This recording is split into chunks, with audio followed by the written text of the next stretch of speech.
Good afternoon. My name is Leandra Clark, and I am a fourth-year doctoral student at the University of Wisconsin-Madison.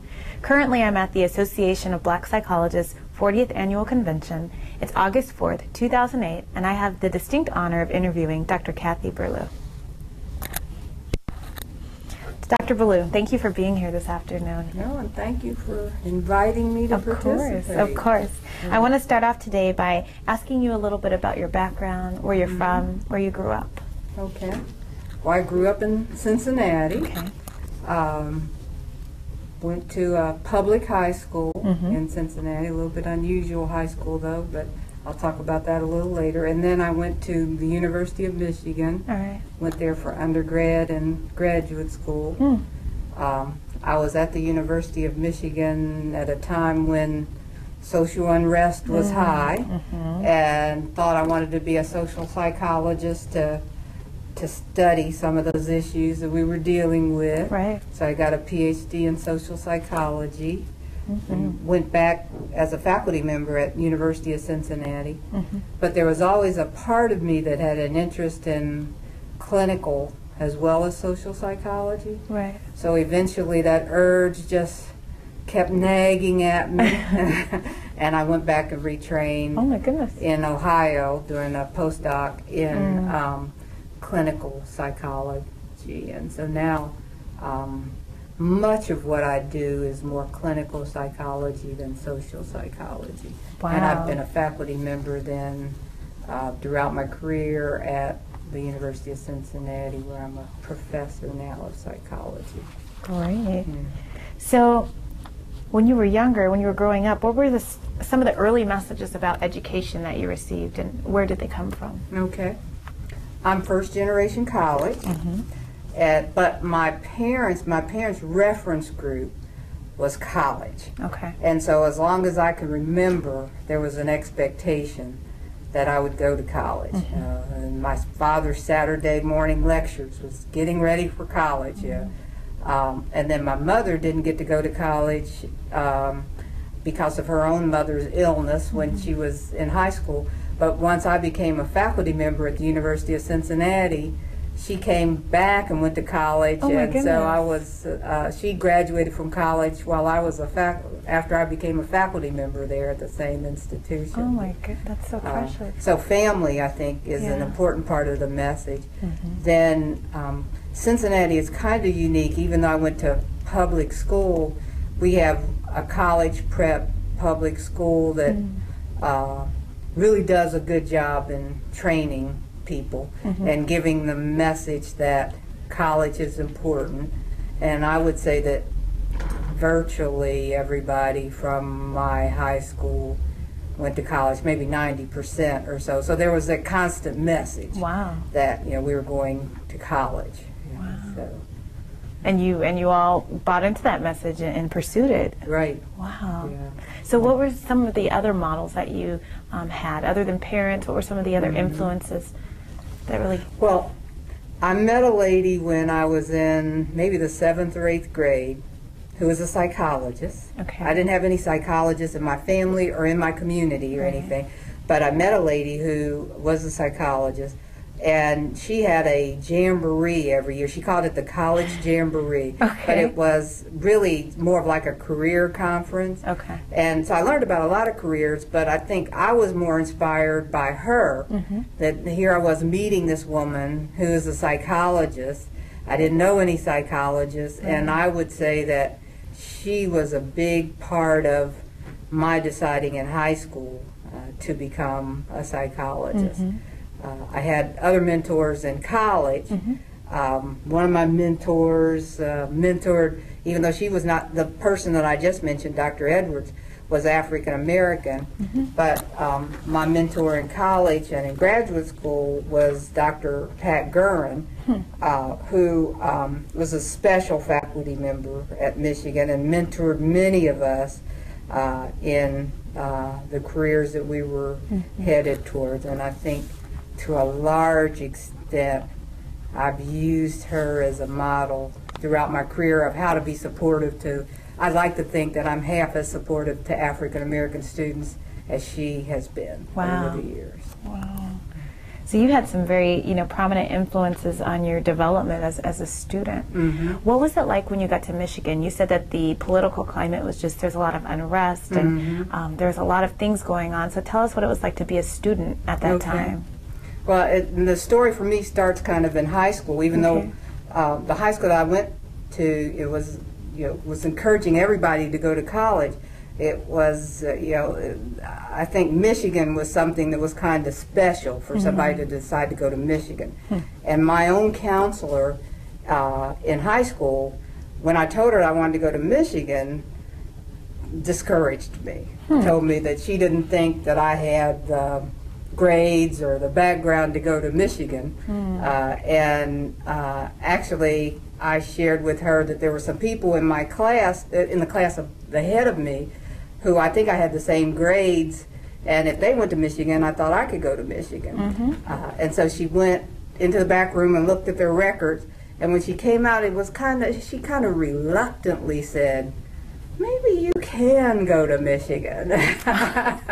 Okay. And so, but I went there not feeling fully comfortable that I could do well there.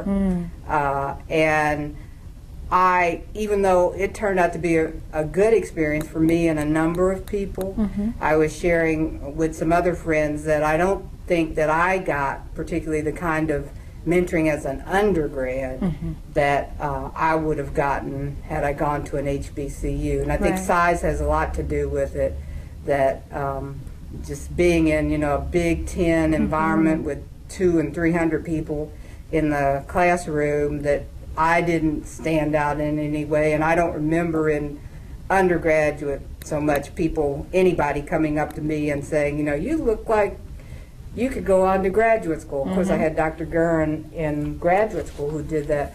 But in undergrad, I don't think I had that kind of support. So it was just kind of my little private dream that I wanted to go on to graduate school. And you achieved it. And I achieved it, yeah. So, but at the same time that I was coming along, there was really a lot of pressure, I think, on institutions to start to accept more people of color into their graduate programs. And so I was just happy that I was one of the ones that had a chance to have that opportunity. So where did you find your support during that time? During my undergraduate years, I think I found my support from other college students who I was part of a sorority. A sorority where there happened to be, along with the social stuff that we did, there were a lot of high achievers, and there were a lot of people who ended up doing well, and I think we supported each other. Then there were a couple of graduate students who were ahead of us, who were already in graduate school, and we leaned heavily on them. So I think I got support from them, and as I said, starting out with support from family. So you had some models, some kind of contemporary models. You had your peers and a few people just a couple steps ahead of you to look towards go to graduate school. But not nearly as much as I hope students have today. Wow. Oh my goodness. So when did you get involved with AB Psy? When did that enter the picture for you? There was a Black Psychology Student Association and Michigan had a branch of it when I was in graduate school, and I got involved with AB Psy even at that point. I didn't attend national conferences in my early years, but I've been a part of AB Psy as long as since graduate school days. And what did that mean to you, being involved in that association? How did that influence or support your graduate years? My graduate years and my professional years, because there are so many ways that I think it's been supportive. One, the convention itself is always therapeutic. I think the interactions with people, just to hear what other people are doing and to know that we believe together that we can make a difference in the lives of African Americans. I think that's always been very therapeutic. But in addition to that, I think just I think ABSI has played a big role in my career. It's kind of like the black church. You hear people saying how in the black church you get a chance to perform some roles that you might not get to perform on your job. Well, I think ABSI gave me a chance to play some roles that I wouldn't have gotten to play, in a larger, like in the American Psychological Association, and I'm grateful for that. And then I think just the networking that I've been able to just, the people I've been able to meet through ABSI. I have some colleagues at University of Cincinnati and other places who got ready to go for tenure, and they hadn't been part of any national organization, so they didn't have anybody to write letters for them or anything when they went up for tenure. But ABSI has been an important part of providing that kind of support for me. Wow. So as you talk about your opportunities within ABSI that you wouldn't maybe have had in other places, would that include your work on the Journal of Black Psychology? That would be one of the biggest. That would be one of the biggest. That being the editor of the journal was a lot of work, but I learned a tremendous amount just from being the editor, because I had to make sure that I understood what people were submitting, and I felt like that it was an important growth experience for me. But then at the local level, I was president of our chapter, and I have been treasurer of the National Association of Black Psychologists, and all those were, I think, roles that allowed me to grow a little bit as a professional. Right. Yeah. And so when thinking about the journal and our recent, success with the journal and the impact factor and all the wonderful things that have happened, tell us a little bit about how, tell us a little bit about your early involvement in the journal and how you watched it kind of progress and grow and nurtured it along. Right, yeah, and I think the journal has just been growing and getting better over the years. When I became editor, I was the editor and I was in Cincinnati. Then we had a copy editor who was in Richmond. Wow. And we had the national office in D.C.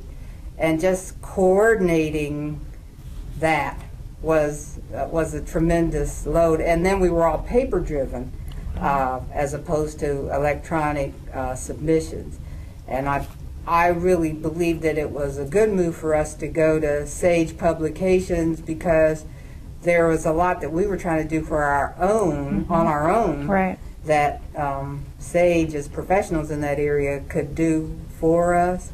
And so we went to Sage. I think I had been editor maybe 3 or 4 years when we went to Sage Publications, and I just believe the fact then that we were able, the editor was able to just focus on the journal itself, just has enabled us to, has enabled the journal to grow. And then Sage, does quite a bit of marketing, and we weren't able to do the kind of marketing that Sage could do as well. And I think, we just continue to grow, and as you know, Dr. Utsi has done just a wonderful job of taking it.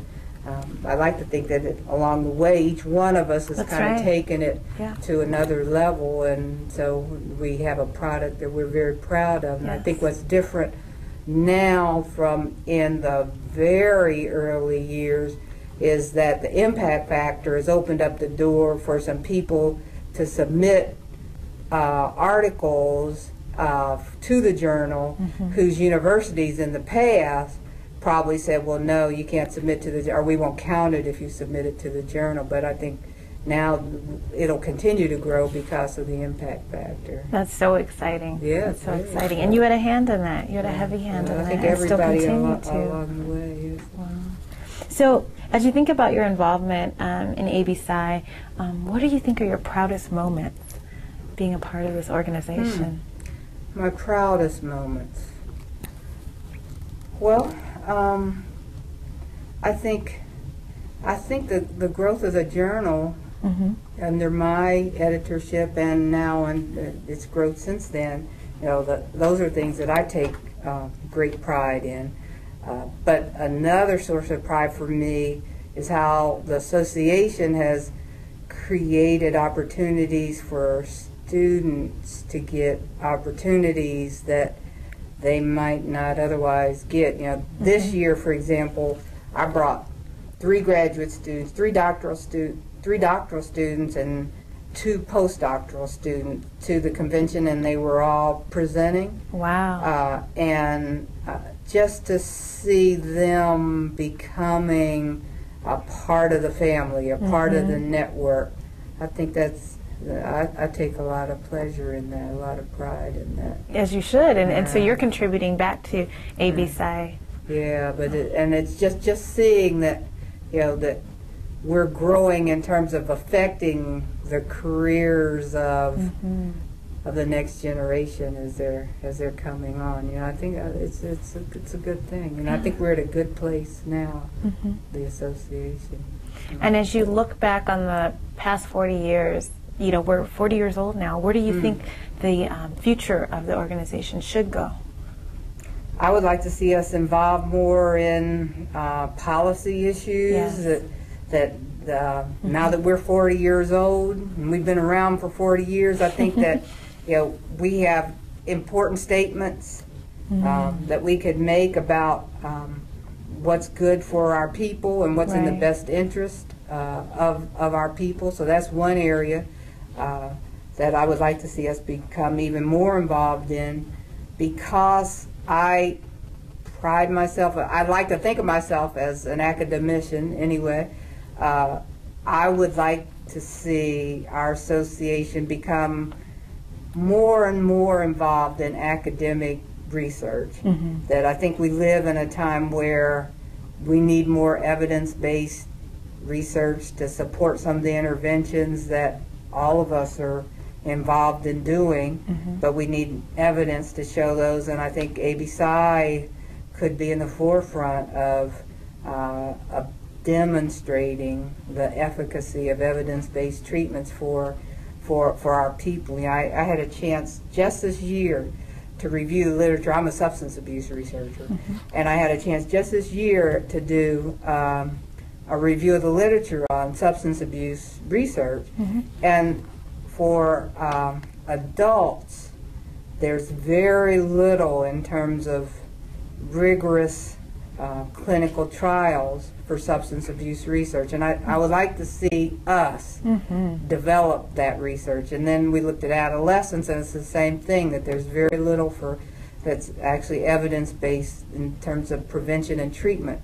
for African American adolescents, and I'd like to see ABSI play a role in that. So policy and research are 2 important areas, and of course the mentoring of the next generation to play a role in that. So it's 3. Yeah, and I thank you for identifying some of those gaps in the field so that we can learn and know about, first of all, how to address them. And so as we sum up here, as we end, I'm wondering if you could share some words of wisdom for students and early career professionals. You talked a lot about mentoring and the mentoring that you received, Jegnaship, as we call it here in ABSI. And you also made the comment earlier that you hope that there's more opportunities now for students. So can you provide some words of wisdom about students and early career professionals? Yeah, I think the first thing that I would suggest is to find a network of professionals that you can become a part of the research that they're doing. That I think one of the disadvantages of my era is that for many of us, we had to go out and do our research on our own.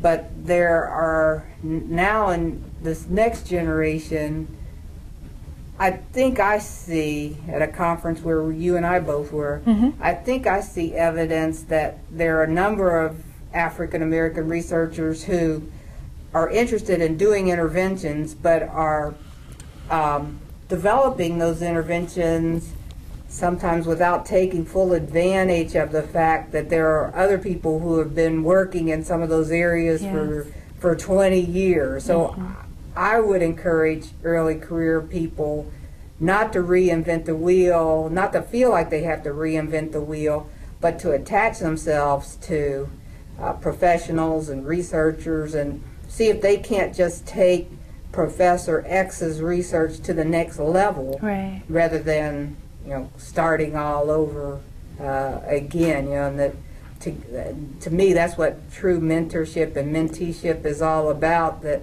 I take my research to a certain level, I'm training people as I go, and then another group comes in and takes it on to another level, rather than another group coming in and starting from scratch all over again. So I just encourage early career people to take advantage of the fact that there are many more psychologists out here than there were 20 or 25 years ago. That is so true. And many who are doing very exciting things, and why not work with some of them. Oh, that's great advice. That's great advice. Thank you so much for your time. I appreciate you coming in for the interview. Well, good. I'm glad to be here. I enjoyed it. This is Leandra Clark. I'm at the Association of Black Psychologists 40th Annual Convention. I just had the honor of interviewing Dr. Kathy Burlew. Thank you for tuning in.